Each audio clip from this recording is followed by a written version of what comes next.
Bienvenue dans cette nouvelle édition du Non-Stop Info. Voici les titres de l'actualité. En Guinée, l'Assemblée nationale a adopté un nouveau code pénal au début du mois de juillet 2016. L'un des textes votés porte sur la suppression de la peine de mort. 71 ans après la création du Conseil de sécurité de l'ONU, la question de l'élargissement de la composition du Conseil de sécurité des Nations Unies fait débat. Les détails à suivre dans cette édition. Et puis en Guinée équatoriale, le vice-président de la Fédération de football vient d'écoper de 2 ans de suspension, une peine due à des faits de corruption. Mais tout d'abord, en Tunisie, un document censé ouvrir la voie à la formation d'un gouvernement d'union souhaité par le président Béji Caïd Essebsi a été signé ce mercredi 13 juillet 2016. Il s'agit de l'accord de Carthage. Diverses formations politiques ont ratifié cet accord. Le patronat UTICA et le syndicat UGTT en font partie. Une entente qui intervient plus d'un mois après les pourparlers. En Guinée, un nouveau code pénal a été adopté lundi 4 juillet par l'Assemblée nationale. Cette nouvelle législation supprime la peine de mort. Si ce code pénal est promulgué par le président Alpha Condé, la Guinée deviendrait le 19e pays d'Afrique à abolir la peine capitale pour tous les crimes. Un reportage de notre correspondant Emmanuel Milimono. L'Assemblée nationale guinéenne vote un nouveau code pénal et code de procédure pénale. Ces nouveaux documents présentent plusieurs innovations qui constituent des avancées majeures, notamment dans la protection des droits humains. Parmi celles qui font le débat dans le pays, on peut citer le moratoire de droit en ce qui concerne la peine capitale. 15 ans après sa dernière exécution de la peine de mort, le nouveau code pénal propose en effet de retirer les dispositions y afférentes sans pour autant l'abolir de manière officielle. On passe d'un moratoire de fait à un moratoire de droit. C'est-à-dire qu'on retire la peine de mort dans le code pénal, les juges ne pourront plus l'appliquer, mais pour autant elle n'est pas abolie, puisqu'il n'y a que les députés qui peuvent l'abolir, mais de façon expresse. Dans le code de procédure pénale, on a supprimé les cours d'assises. Autrement dit, on a donné une compétence criminelle aux tribunaux de première instance. Comme il est prévu la création de plusieurs tribunaux de première instance dans le pays, la transformation des justices de paix en tribunal de première instance, ça veut dire que dans des villes aussi éloignées que Koundara, que Yomou, que Sigiri, les juges de première instance peuvent prononcer la peine de mort. Le législateur guinéen a également criminalisé cette fois-ci les actes de torture. Les justices de paix implantées actuellement dans les différentes préfectures du pays vont être supprimées et remplacées par des tribunaux de première instance. Le nouveau code pénal supprime aussi les cours d'assises qui ne se tiennent qu'une seule fois dans l'année afin d'accélérer les procédures judiciaires. Dorénavant, on ne peut plus mettre des citoyens guinéens en prison pour des simples infractions liées aux contraventions. Il y avait une pratique qui consistait à mettre les gens systématiquement en prison. Maintenant, tout ce qui concerne les contraventions, les gens n'iront pas en prison. Il y a ce qu'on appelle les peines alternatives, c'est-à-dire les travaux d'intérêt général, ça veut dire les peines amendes, etc. Pour entrer en vigueur, ces deux textes doivent encore être promulgués par le chef de l'État Alpha Condé à une date non déterminée. La nouvelle loi punit la torture de peine allant d'une amende de 500 000 francs guinéens à 20 ans d'emprisonnement. Certaines ONG s'inquiètent cependant du fait qu'elle ne prévoit pas de peine explicite pour certaines formes de torture les plus fréquentes, définies comme des traitements cruels et inhumains. C'est le cas notamment du viol, des décharges électriques, des brûlures, de la privation sensorielle et des simulacres d'exécution. Dans le reste de l'actualité, le gouvernement ivoirien a entériné ce mercredi 13 juillet 2016 un projet de loi sur la traite des personnes. Le projet veut s'aligner sur les standards internationaux dans la lutte, notamment contre l'exploitation des personnes, en particulier celle des jeunes filles. Le texte devrait passer prochainement à l'Assemblée nationale.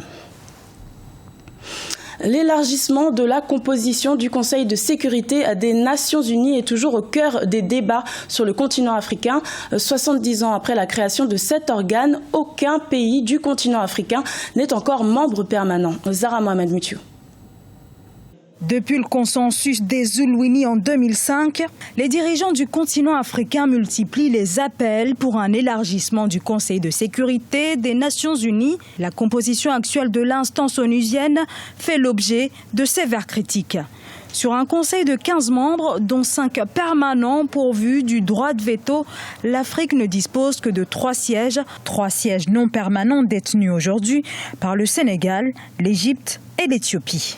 Nous devons mettre sur la table la question nécessaire, proportionnelle à la puissance que l'Afrique représente aujourd'hui. Et pour cela, nous avons assez d'experts pour discuter mûrement de la question, mettre en place des stratégies efficaces, mettre en place des mécanismes efficaces, mettre en place un processus de négociation avec les uns et les autres dans le monde pour imposer les vues de l'Afrique. Et si cela est bien fait, je suis convaincu que l'Afrique aura la représentation qu'elle mérite dans le monde. L'Afrique souhaite l'obtention de 2 sièges permanents ayant un droit de veto et de 5 sièges non permanents. Mais pour certains observateurs, il faudrait avant toute demande de représentativité que les États africains affichent une vision commune sur la gouvernance mondiale. L'idéal qui est prôné, qui est visé, c'est que l'Afrique, dans le Conseil des Nations, travaille toujours comme une même entité défendant les intérêts de ses peuples, de son peuple. L'essentiel, c'est d'avoir une vision. Maintenant, nous avons une vision pour l'Afrique. Au niveau des politiques et programmes de l'Union africaine, au niveau des droits de l'homme, des droits de la femme, priorité, des droits des enfants. Nous avons un ensemble d'instruments et de conventions et de protocoles que nos pays sont appelés à ratifier et en même temps à mettre en œuvre.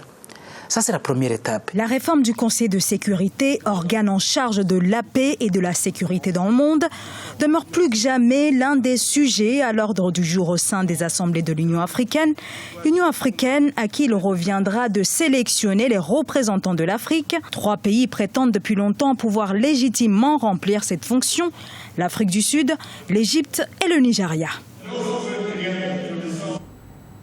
Et justement, la question de l'élargissement du Conseil de sécurité est un des sujets abordés au 27e sommet de l'Union africaine.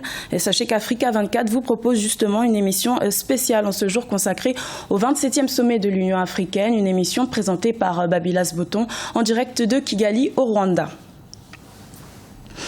2 ans de suspension et $25 000 d'amende. C'est la décision prise à l'encontre du vice-président de la Fédération équato-guinéenne de football. Gustavo Ndong a été sanctionné le 10 juillet par l'instance dirigeante du football continental pour des faits de corruption. Les précisions dans ce reportage de notre correspondant Serge Kofi. 2 ans de suspension de toute activité liée au football et $25 000 d'amende. C'est la sanction de la Confédération africaine de football à l'endroit du vice-président de la Fédération équato-guinéenne de football. Le jury disciplinaire de la CAF accuse Gustavo Ndong d'avoir essayé de corrompre les arbitres de la rencontre opposant les Alangues féminins aux Aigles du Mali le 10 avril 2016. Madame Bolokamang Julio Legoé, l'arbitre de la rencontre, a été victime d'une tentative de corruption de la part d'un membre du bureau de la FEGIFOOT. Des photos et des conversations enregistrées ont été déposées devant le juge disciplinaire de la CAF. Au siège de la Fédération équato-guinéenne de football à Malabo, la décision est tombée comme un coup près. La FEGIFOOT entend introduire un recours contre la décision de l'instance panafricaine de football. La FEGIFOOT analyse pour le moment la décision de l'instance du football continental. Elle a absolument confiance au fait que les événements pourraient être éclaircis le plus vite possible, ce qui permettra de démontrer l'innocence du vice-président Gustavo Ndong et qu'il pourra très vite intégrer son poste au sein de notre fédération. La rencontre du 10 avril 2016 comptait pour les éliminatoires de la prochaine Coupe d'Afrique des Nations féminines. La sélection équato-guinéenne avait battu les Aigles du Mali par un score de 2-0 et s'était qualifiée. Selon la FEGIFOOT, cette sanction disciplinaire ne concerne pas les Alangues et n'impacte donc pas sa qualification pour la phase finale de la Coupe d'Afrique des Nations féminines du 19 novembre au 3 décembre 2016 au Cameroun. C'était le journal de la rédaction. Merci de l'avoir suivi. L'information continue sur Africa 24.